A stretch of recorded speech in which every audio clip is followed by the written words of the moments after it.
पंचधाम के रूप में पहले हुआ करते थे, लेकिन मॉडर्न वे में अब इसको बायोडायनेमिक पुल करता है यहाँ से नीचे से हमारे पृथ्वी के ऊपर से। तो किसको पुल करता है चंद्रमा? वो जल के ऊपर बहुत ज्वार भाटा समुद्र के बीच में आता है। तो केवल वो वहां तक सीमित नहीं है, जो हमारा ग्राउंड वाटर है वो उसको भी प्रभावित करता है। तो जो शुक्ल पक्ष के दिन होते हैं, जब मून राइज करता है, बड़ा होता है, उसका प्रभाव आता है। तो जो सॉइल वाटर, अंडरग्राउंड वाटर है, वो इजिली किसको है, वो भी सारे उसके साथ साथ आते हैं। तो पूर्णमासी के दौरान वो ज्यादा प्राप्ति उनको होती है और पौधे में ज्यादा निखार आता है। जो आसमान है उसके भाग किए गए हैं 12, तो उन भागों में वो 3 भाग ऐसे हैं जब चंद्रमा वहां पर आता है तो उसका गुरुत्वाकर्षण शक्ति अधिक रहती है। जिनका ऊपरी भाग हम लेते हैं उनको पूर्णमासी के दौरान उस अवसर में उसको किया जाता है। तो इस तरह से भारत डिविडेयर इंटरनेशनल करके ऑर्गेनाइजेशन है, उन्होंने 1,500 जल जीवन मिशन एवं कुसुम योजना, प्रधानमंत्री किसान ऊर्जा सुरक्षा एवं उत्थान महाभियान योजना, सिंचाई और ऊर्जा आधारित खेती को प्रोत्साहित होती है। उसमें बताया जाता है कि कितना कितना धन दिया जाएगा उन कंट्रीज को जो उसको कंपनसेट करेंगी। कुछ इस प्रकार की योजनाएं में अभिनंदन है। काफ़ी कुछ कहा जा चुका है कि किसान दिवस पर, तो मैं आपको सिर्फ इतना ही बताना चाहूँगा कि आज हमारे जो माननीय स्वर्गीय प्रधानमंत्री चौधरी चरण सिंह जी थे, उनके जन्मदिन पर ये दिन मनाया जाता है। और आज आपको जो पता होना चाहिए कि हम किसानों के कारण ही जो कोविड का इतना बड़ा प्रकोप था, जो कि हमारी डेवलप्ड कंट्री जो थी वो उसको इतनी बड़ी जीडीपी होने के बावजूद भी फेल हो गए थे।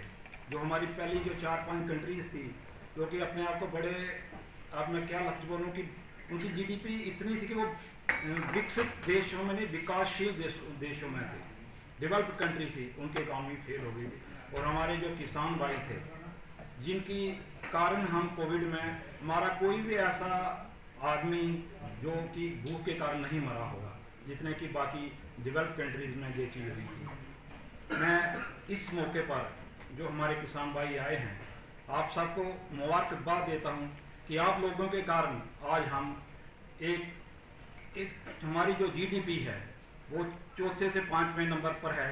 तो इसके साथ साथ हमारे जो फार्मर हैं इनको, जैसे कि हमारी स्कीम्स हैं, मैं कुछ आपको 1-2 स्कीम के बारे में बोलूँगा कि जम्मू कश्मीर एक ऐसी यूटी है जिसमें कि आपको 95% सब्सिडी मिलती है। कोई भी भारत की ऐसी कोई भी ड्यूटी या वहाँ सरकार स्टेट नहीं है जहाँ 95% सब्सिडी मिलती है। तो ये हम लोग बड़े भाग्यशाली हैं कि हमें सेंट्रल गवर्नमेंट मोदी जी के कारण हमें जहाँ 95% सब्सिडी का हम जहाँ लुत्फ़ ले रहे हैं। तो मैं चाहूँगा कि हमारे जो किसान भाई हैं उसके साथ साथ हमारे जहाँ जो हमारी 29 स्कीम्स हैं, होलिस्टिक एग्रीकल्चर डेवलपमेंट प्रोग्राम, समग्र कृषि विकास योजना है, जिसमें कि हमारे 29 स्कीम प्रोजेक्ट्स हैं। ऐसा कोई भी प्रोजेक्ट नहीं है कि जो हम यहाँ की कवर नहीं करते। तो किसानों को भरपूर फ़ायदा पहुँचाया। उन्हीं की जन्मतिथि के अवसर पर आज ये राष्ट्रीय किसान दिवस 23 दिसंबर को मनाया जाता है। बड़ी आपको विस्तार से मेरे साथियों ने बताया कि एग्रीकल्चर कैसे ट्रांसफॉर्म हो रहा है, इसकी रूपरेखा कैसे बदल रही है। तो इस चीज़ का मैं समझता हूँ कि किसानों को भरपूर लाभ उठाना चाहिए।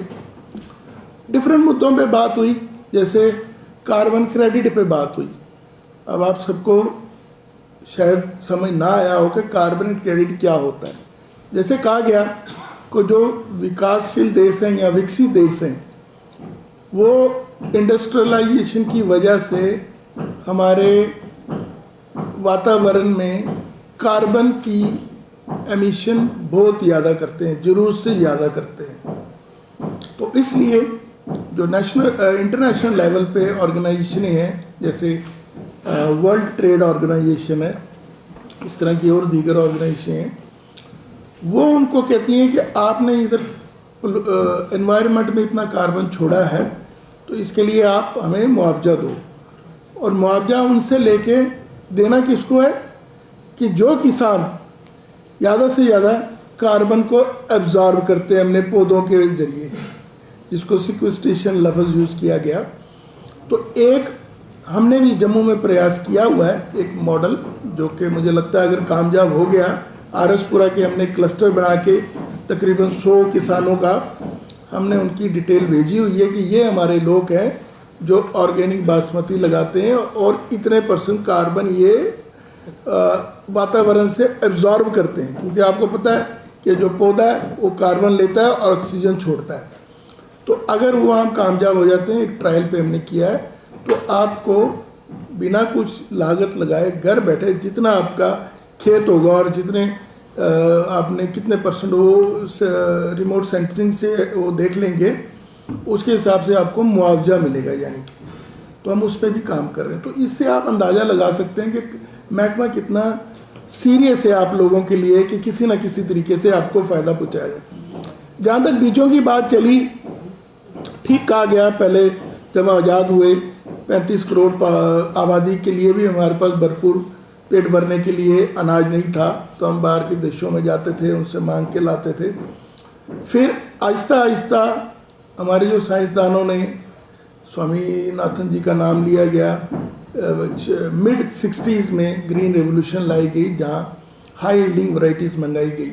लेकिन वो भी अब पुरानी बात हो गई। अब जो स्टेज पे हमारे साइंटिस्ट, साइंसदान, एग्रीकल्चर साइंटिस्ट जहाँ पहुँच चुके हैं कि उन्होंने उन वैरायटी से भी डबल पैदावार देने की वैरायटीज़ रिलीज़ कर दी है।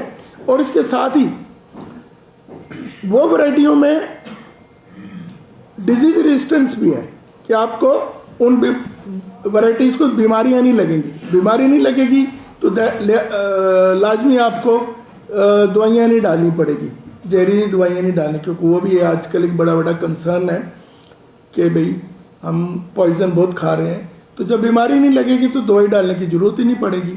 और तीसरी चीज़ कि जो हमारा food deficient iron, zinc Aahista Aahista हमारी पॉपुलेशन हो रही है, उनमें वो बायोफोर्टिफाइड कैरेक्टरिस्टिक्स भी हैं कि अगर उस गंदम का अगर आप आटा खाते हो, आपको जिंक की और आयरन की डेफिशिएंसी नहीं होगी। और